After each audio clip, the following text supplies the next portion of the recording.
Hello, everybody. Welcome, good morning, good evening, or good afternoon, depending on where you are in the world. And welcome today to the Mend IO Repository Integrations Best Practices webinar. We are joining you live from beautiful Times Square in New York City today, which is incredibly exciting for me as a Floridian. My name is Jeanette Sherman. I'm the Senior Product Marketing Manager at Mend IO, and I will be moderating today's session. So here with me today, I've got Randy Geyer, who is our Principal Solutions Architect at Mend IO. And I've also got Nigel Hanson. Nigel is an AppSec and hardware security specialist at Trimble.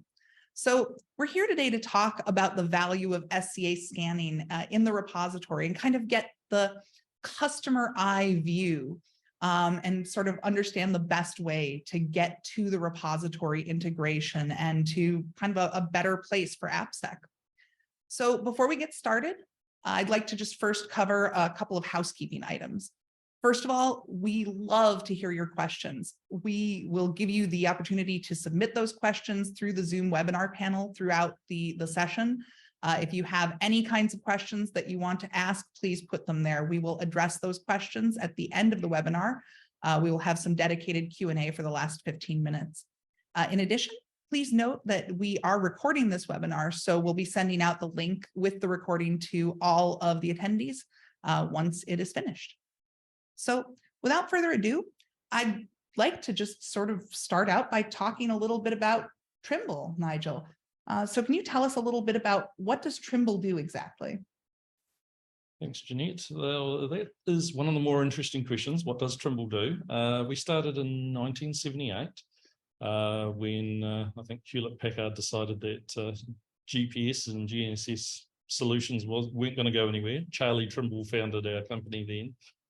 We now gone on to transform the way the world works. That's our company slogan. So what it means is we have technologies that cover a vast array of situations around construction, agriculture, transportation, geospatial services. Exciting technologies like robotic dogs that wander around construction sites, through to ruggedized handheld controllers, devices that control tractors and dozers, a little bit of everything. In fact, normally when a vendor says to me, so Nigel, what technologies does Trimble use? I say, yes. That's my answer. All of them. They're all there. So yeah, and I have the pleasure of working with teams all over the globe, all different cultures, all different technologies, and assisting them with their application security. Awesome. So in your role, in terms of application security, how did you get started working with Mend? So we started quite early on. We really were looking for something that could remove the bottlenecks that we were having with our existing solutions, where all the open source scanning had to be done by one person with one tool. So we started off with file system agent scanning and unified agent scanning. And that's where we started our journey with Mend, and are now on our new journey with the assistance of Randy here to really get into the repo integration. So when you started to scan for open source vulnerabilities, were there specific concerns that were making you look for a solution, or was it sort of a more general company priority? What sort of started that need?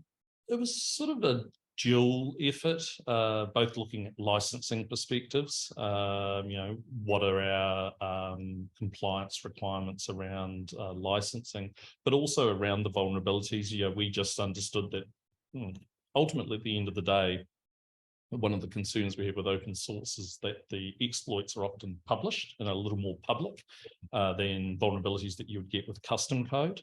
So we wanted to be able to really get on top of identifying those vulnerabilities as quickly as possible with a solution that the development teams can actually use and not done by security as such.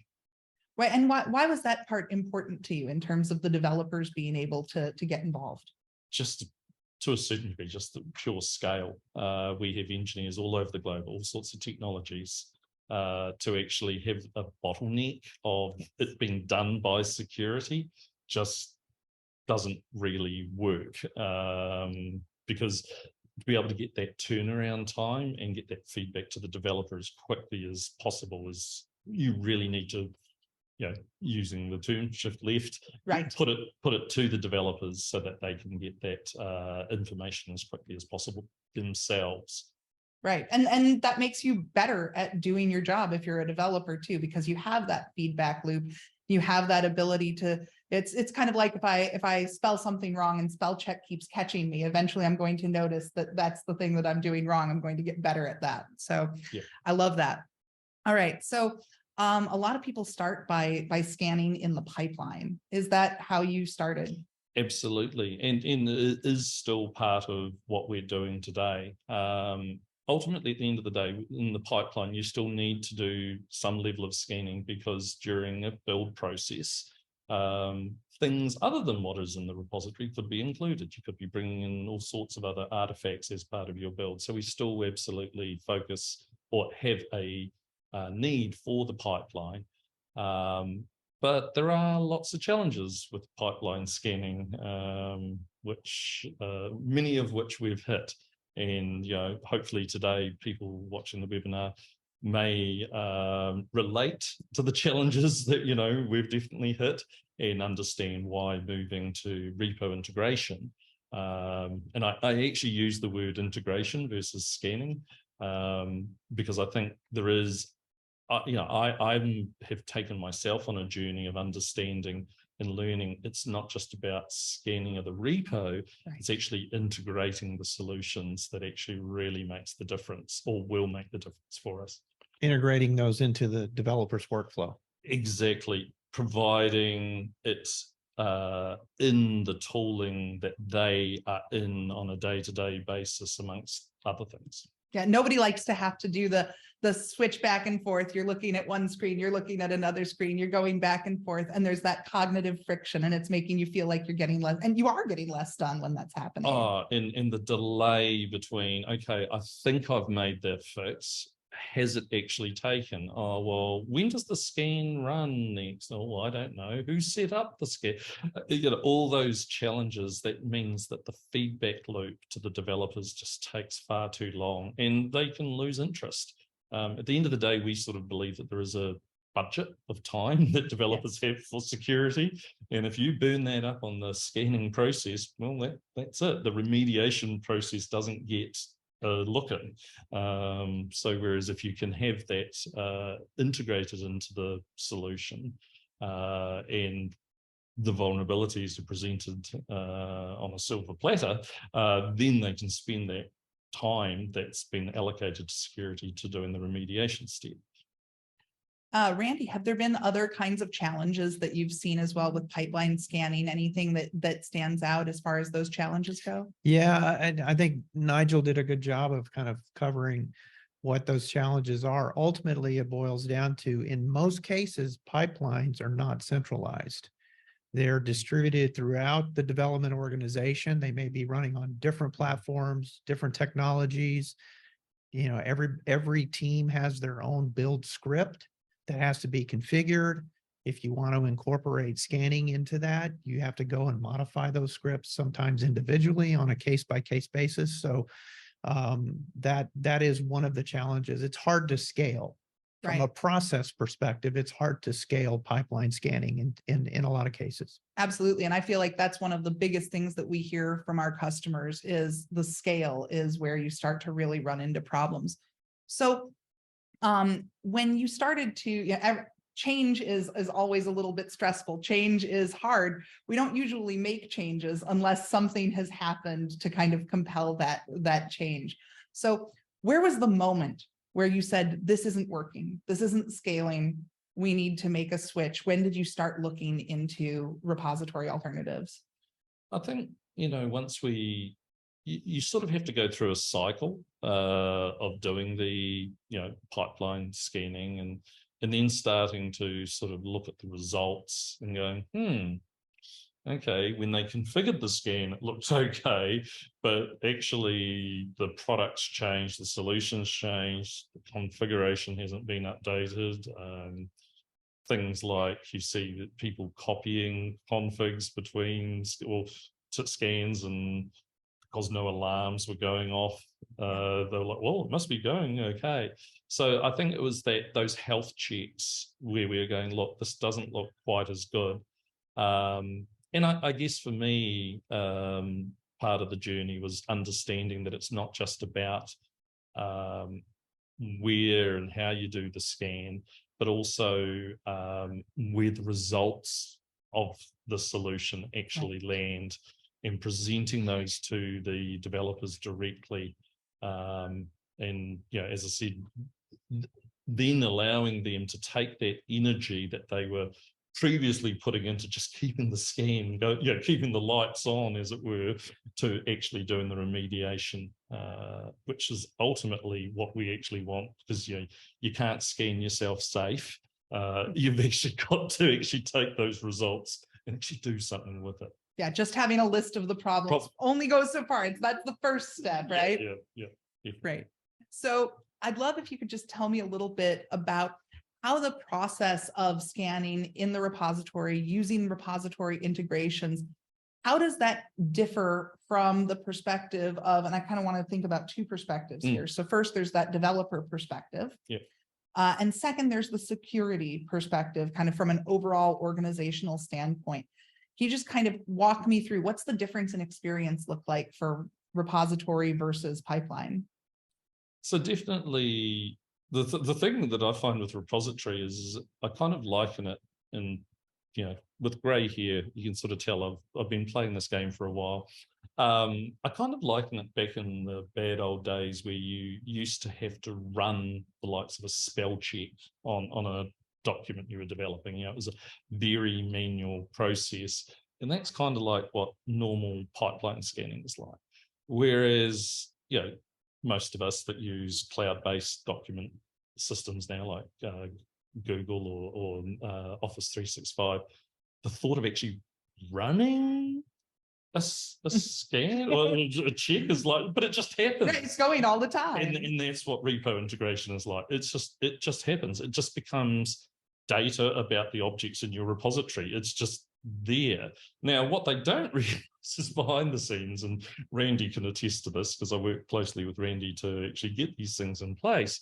There's actually been a lot of effort gone on behind the scenes to get the configuration going by our teams, but it then means that developers have that weight taken off them, and the information about the vulnerabilities is just there. A comment that an engineer said to me the other day, which I kind of liked, was, so the repo or the pipeline scanning is kind of like the management report, and whereas the repo integrations, the information for the developers and teams. I go, yep, if you want to look at it that way, that's a perfect way.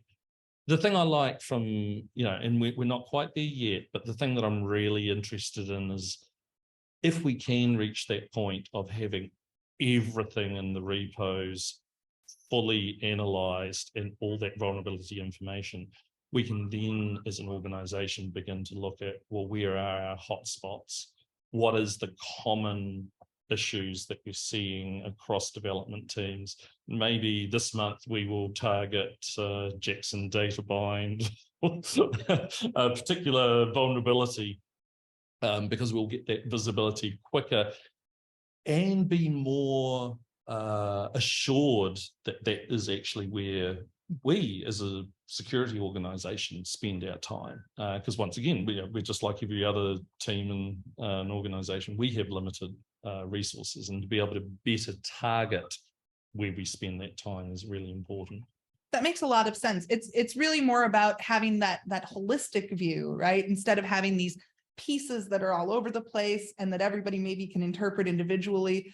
This way you can see from a broader perspective what's going on. Yeah. I recently had a talk over dinner with somebody who said, when it comes to devs, I can give them whatever tools I can get, for my company, but what I can't do, I can't make the horse drink, right? I can lead him to water. I can't make him drink. And, I told him I wasn't going to pitch him on anything. So I didn't say it, but one of the things I love about our repo integration is that you can make the horse drink, right? You can bring somebody to that and you say, like, look, if you want to commit the code, it's going to be scanned. You don't have the option anymore not to scan that code. And, I'm thinking about what you were saying about you don't run a spell check anymore. It's just run for you. To turn it off would be a huge amount of effort. And so it's kind of like seeing that same sort of process evolve in another area. Well, because definitely when you look in the repo technology itself, whether it be Bitbucket or whatever it may be that team's using, it becomes just like other metadata of the objects in the repo. It's just like the file size, who checked it in last. It's just vulnerability information. And I guess that's one of the things also that I found in the past is it's hard for people that aren't living and breathing security to make that determination. Should I scan it? Should I not scan it? If you get full repo integration working, you just go, look, let's just scan everything. Don't give people the choice to make them make the right choice. We'll tell you, whether or not this is a good egg or a bad egg. It's going to be there for you. What you then do with that information, that's another decision to be made. But it's not something. We've sort of decided it doesn't make a lot of sense to be too selective on what you scan. And that would be one of the recommendations I'd say. There are a few things you need to check, which I did check that with Randy. Is there a situation where I shouldn't have everything scanned? But it really does make it more sense just scan everything. That way you know what situation you're in. Great. So you mentioned Bitbucket a minute ago. Yeah. What repository, or I guess repositories, because we see a lot more companies these days that are using several different repositories depending on who in their organization is using it. What are you using right now? Yes. Yes. All right. Yes. It's just like the rest of the tech stack. What are they not using? That's the question. That's why Randy was assigned to our account. I think he did something wrong in a previous life. But no, we're starting with Bitbucket and GitHub as our test areas, and yeah, it's for us because we have grown a lot over the years. We're over 40 years old as a company now. We have a lot of acquisitions, and while it would be great to say, right, everybody's going to move to a standard technology, there's reasons why that doesn't happen in such a timely fashion as you may like. So yeah, we definitely have the different technologies. There are slightly different approaches needed for the different integrations, but ultimately we're achieving the same goal no matter which source code management platform we're using. That makes a lot of sense. Just to remind everybody, and for those who are just tuning in, please make sure to give us your questions. We will be taking those questions and answering with a dedicated Q&A for the last 15 minutes of the webinar. All right. So, I would love to talk a little bit more about some of the ways that you feel that repository scanning has already started, or repository integration. Yeah. How that has actually started to show results at Trimble. Well, I think it's sort of the flip side of it is the challenges that we've definitely had with pipeline scanning. I've got a few notes here.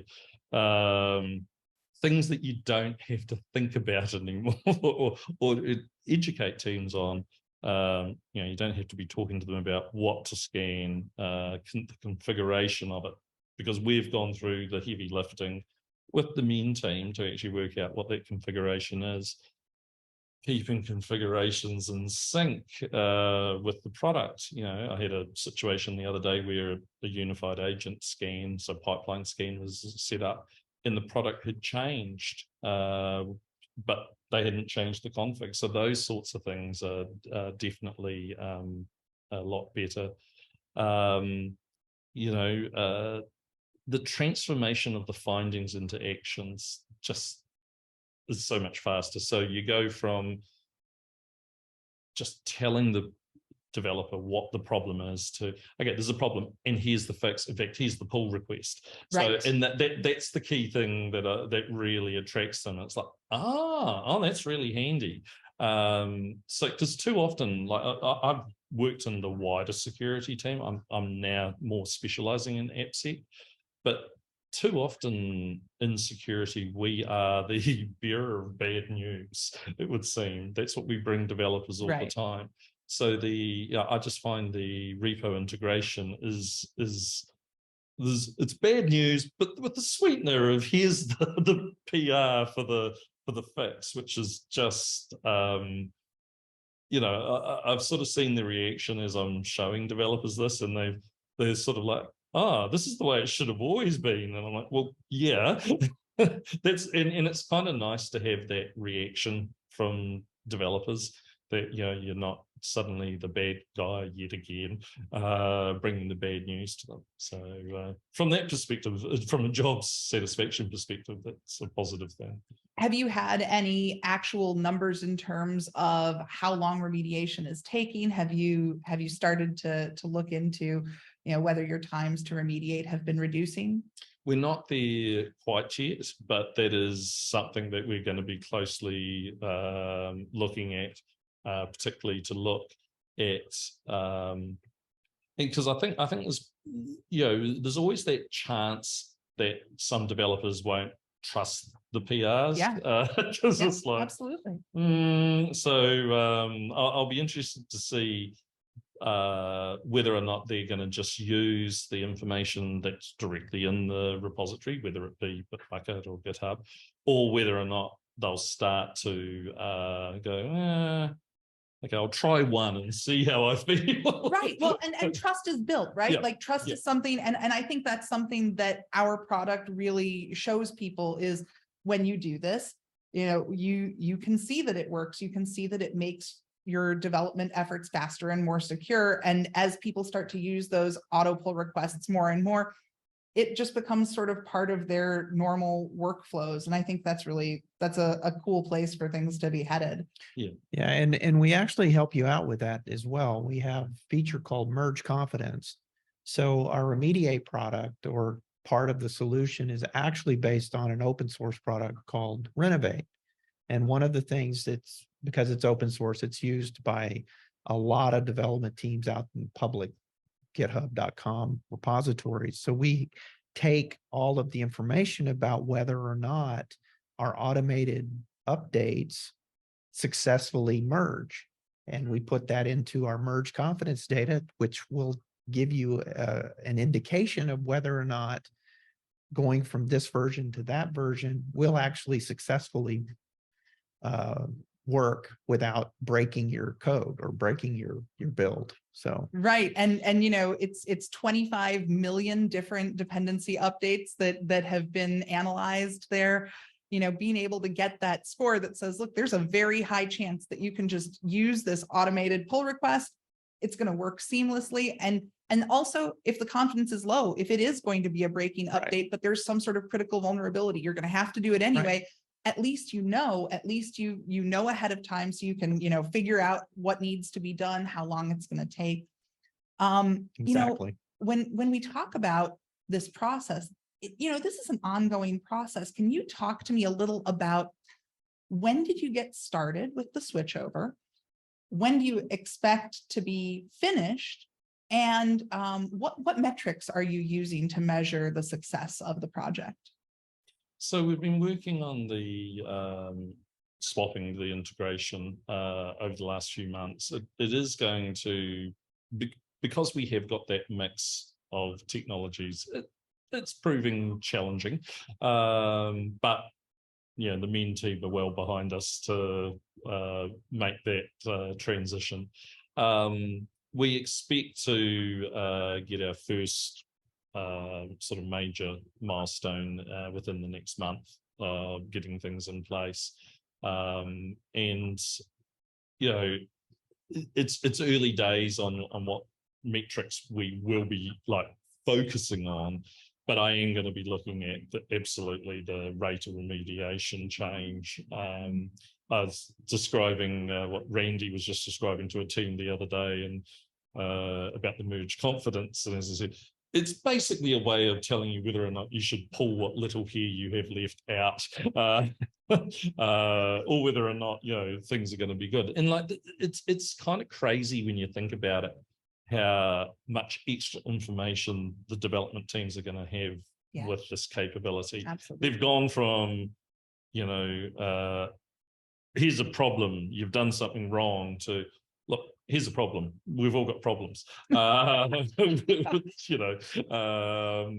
But here's some solutions, and here's not only are we just saying, because it sounds very easy to say, oh, just go and do an update. I think sometimes people that say that may have come from more of an IT security world, right? Where look, what could possibly go wrong if you run Windows Update? Running Windows Update is a little bit different to changing a library that you've been depending on. The dependency chain can be crazy. So that merge confidence data really makes I believe will make a big difference in the acceptance of the changes that are recommended. And it is a journey, but it's the right journey for us to be going on, because requiring people to purely react to what I'd call standard scanning technologies and standard scanning reporting, and then requiring the developers to go and do all the heavy lifting to identify what updates they should be installing, it just doesn't work, and it just doesn't scale. Hence why we're swapping. Would you have done this earlier if you had realized the advantages that you could get? Probably wouldn't have started with scanning. But it's one of these things, I think, even as an industry, we're all learning. There's a lot of moving parts at the moment.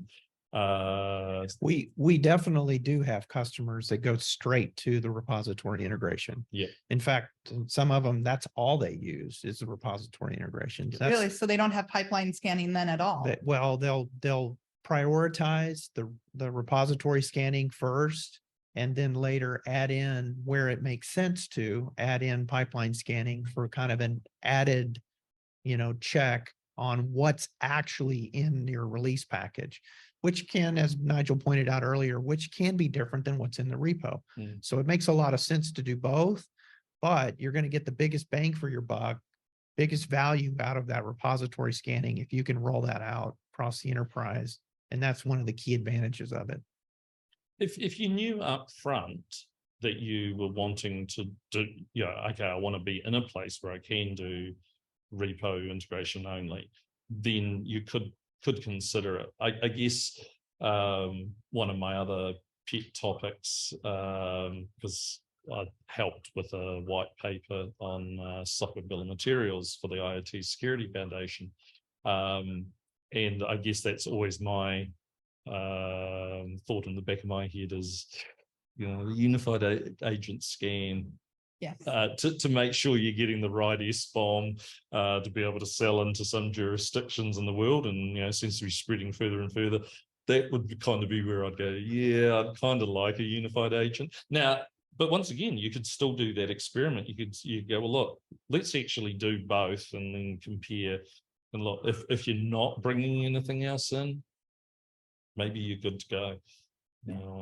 But it's really on a case-by-case basis. I think you need to really look at your situation and make that determination. Are you bringing in other things from other parts of the internet as part of your build, or actually are you good to go just with the repo only? So I'd like to ask both of you a question, which is, we've got a lot of customers here. They're listening to us talk about repository scanning. So obviously they have at least some interest in it. What would be, I'm going to start with you, Nigel, your biggest pieces of advice to anybody that's considering making that switch from pipeline to repository? I guess the key thing, one of the things which I definitely didn't understand initially is that it is repository integration. So if you want to go, not only if you want to get the information about the vulnerabilities quicker, but you want to have that same location that developers are going to look at their code and have the results there. That's one of the big things. It means that, and in fact, you know, getting into some of the technical details, when you do repo integration, all the results get mirrored into, in our case, a separate Mend org, because we have multiple technologies. People don't even know that exists. From the developer's perspective, everything is in the place that they were going to develop their code. And so it doesn't sound like a lot, but actually when you talk to the developers, it's, oh, this is so much easier because I've got everything in one place. I'm not having to swap context and or permissions, access control, all those sorts of things. So that's another thing, you know, you're not having to have that extra overhead of access control into a portal as well. So yeah, there's lots of benefits. And I guess that was the thing. It was that compound effect of benefits that's really sort of tipped the scales for us. So let's talk a little about best practices for making this switch over. What are some practices that can kind of make the difference in making a really successful repository integration for SCA? Yeah, so a lot of it really boils down to communication with your development teams. It's best if they're aware that you're going to be rolling this out, because depending on which mode you use, and it's all highly configurable, you can turn on and off features as you want to. You can turn on and off feedback to the developers. But if you have a good relationship with your development organization and as a AppSec team, you can prepare them for what's going to happen when you turn it on.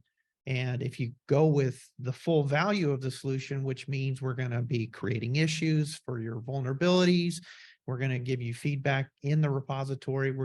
If you turn on our remediation or renovate capability, we're going to be opening pull requests.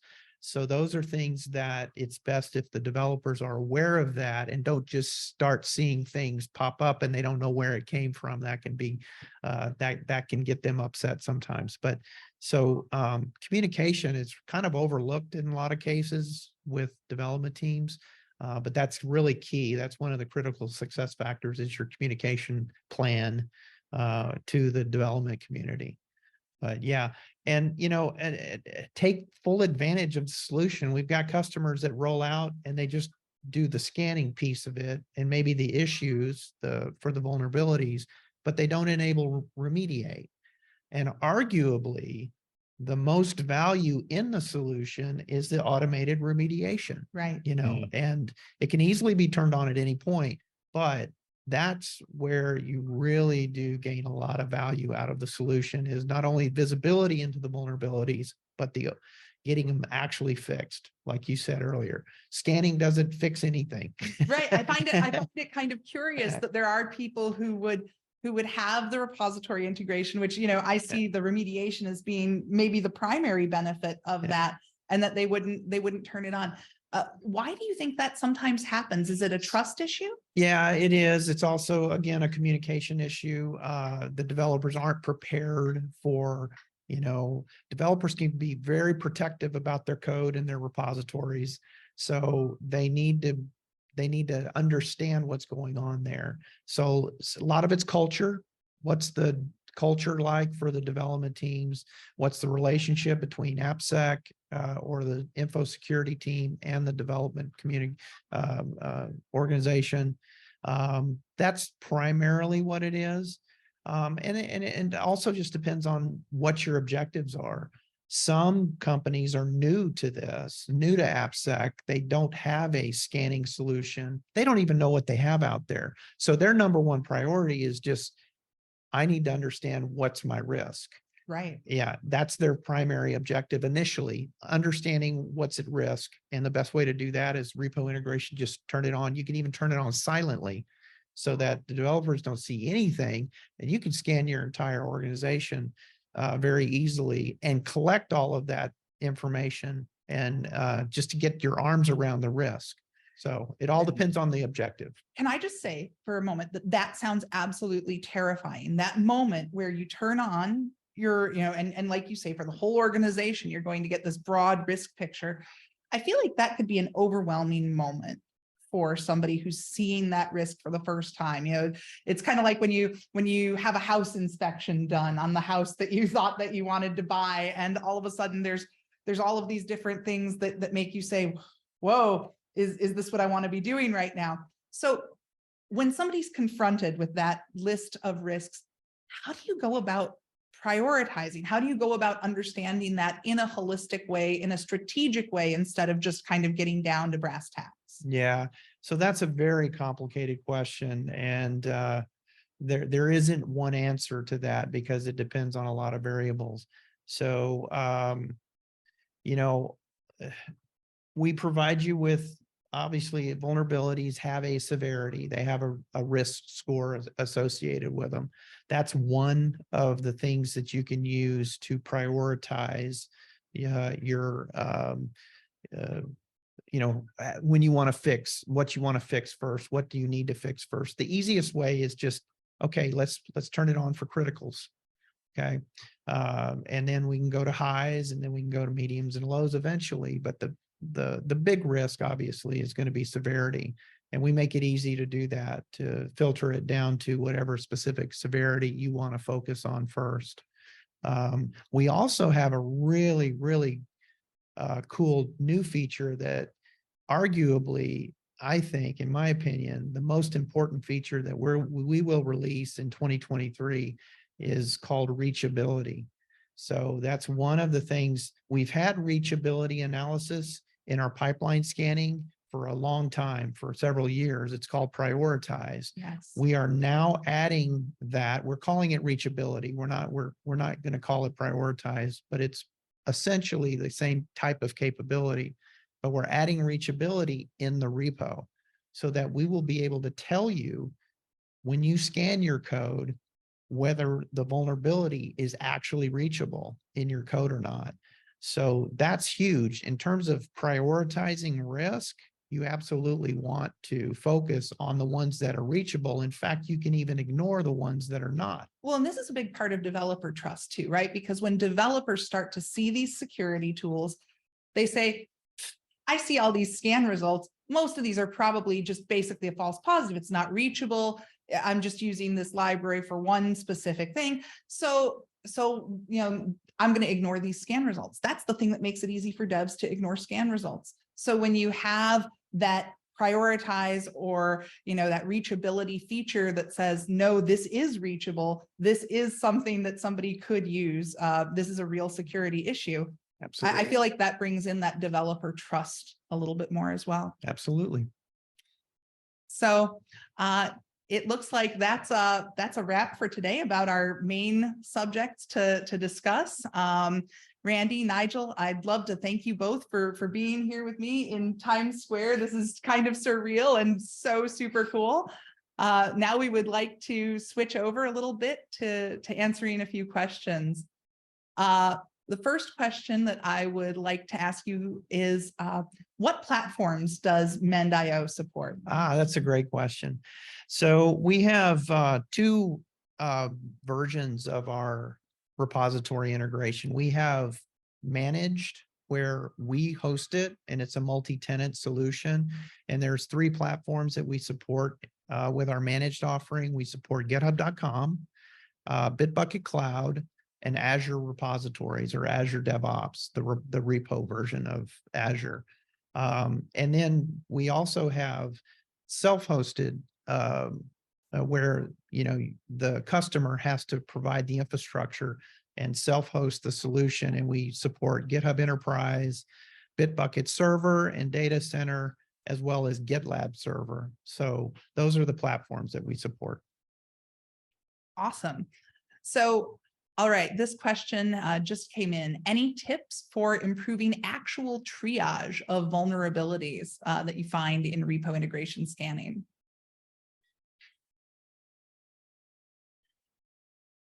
Like, how do you actually do that triage? Yeah, so that's going to vary depending on if it's a direct dependency, one that you actually have in your dependency in your package manager, or if it's a transitive dependency, which is one of your direct dependencies, relies on other libraries. Triaging is kind of difficult to see. That's where the reachability analysis is kind of foundational to doing that. It's very difficult without that information to triage the results for SCA scans. That's why we're so excited about this new feature, exposing that information to the developers directly in the repository. It's a good question. Yeah. All right, we've got a question here that's a little bit different because we've been talking, of course, about SCA. And now we're talking a little bit about SAST. So somebody here on the webinar wants to know, what tool does Mend offer for SAST repository scanning in Azure DevOps? So, so we do have SAST integration with our repository integration, but not for all of our platforms yet. That is something that's coming in the future. Currently today, the only repository integration with SAST enabled on it is github.com. So with that one, you just turn it on if you're running github.com. For Azure DevOps, you have to run in the pipeline. So basically, we have a CLI, we have a SaaS CLI, we have a unified CLI now, by the way, that allows you to run any of our different scanning engines.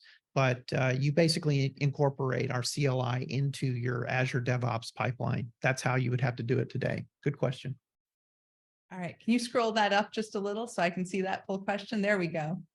All right. Now we're getting into the really technical questions. So Randy, this one is so definitely for you. So if we have repo integration enabled on the default branch, what's the purpose of having UA scan in pipelines?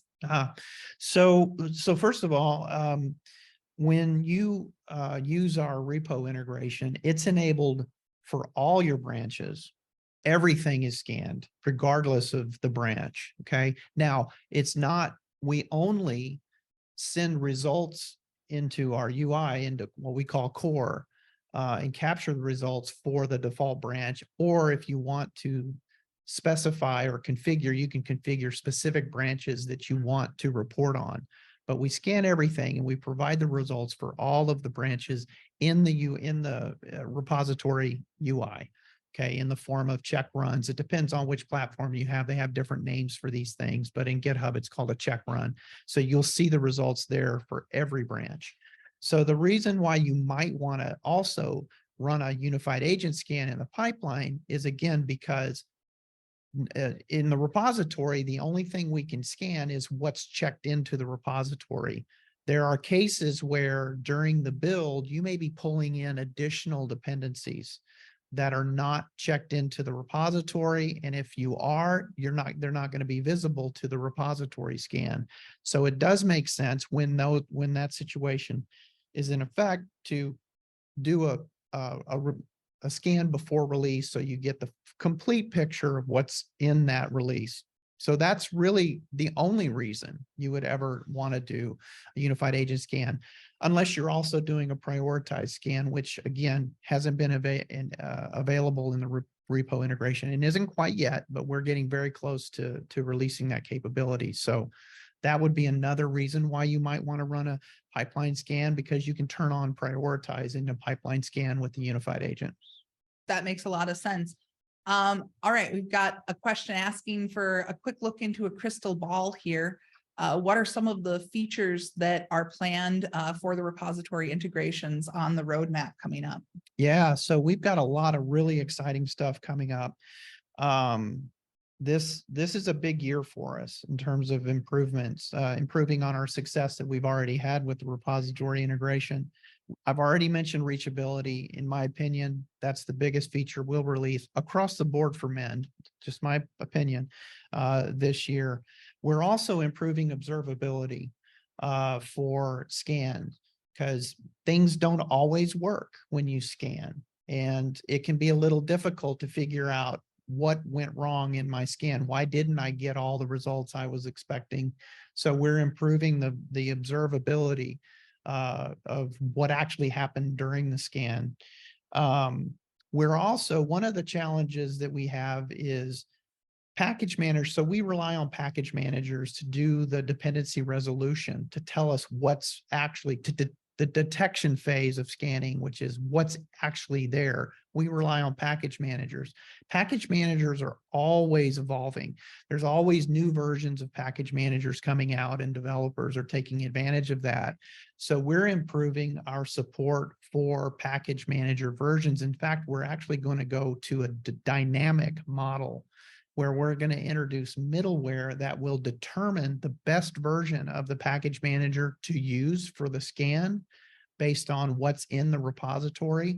So dynamic package versioning is going to be a huge feature. And there's two benefits of that. First of all is the fact that, hey, we're going to be supporting, the latest versions of the package managers almost immediately.